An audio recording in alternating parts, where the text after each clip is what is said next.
अपनी बेटियों को दर्ज झेल बातें सिखाएं।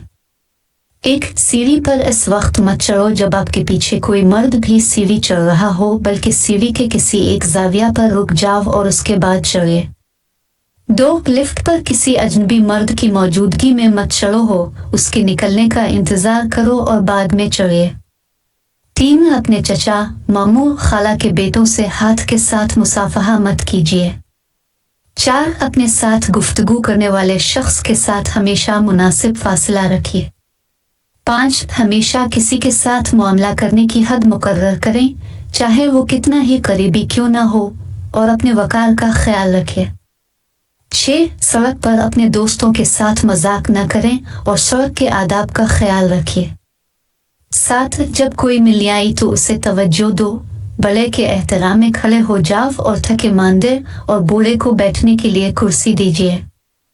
8 गली महल्ला के सभी मर्द बाप के सवा अजनबी होते हैं, इसलिए उनसे बिला जरूरत बात नहीं करनी चाहिए, क्योंकि हरासा करने वाले जहनी मरीज होते हैं, चाहे वो रिश्तेदार ही क्यों ना हो।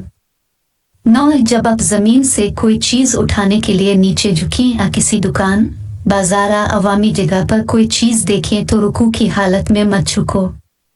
कोशिश करो बैठकर चीज उठो, फिर खड़े हो जाएं, ताकि आपका पर्दा यानी सत्तर जिस्म पीछे से बेनकाब ना हो।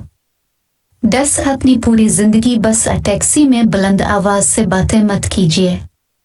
सभी बेटों, लड़कों और मर्दों के लिए भी यही सब बातें और आदाब हैं जिन पर अमल करके वो अपने आप को अच्छा इंसान साबित कर सकते हैं, लिहाजा इन तमाम बातों पर अमल जरूरी बनाएं।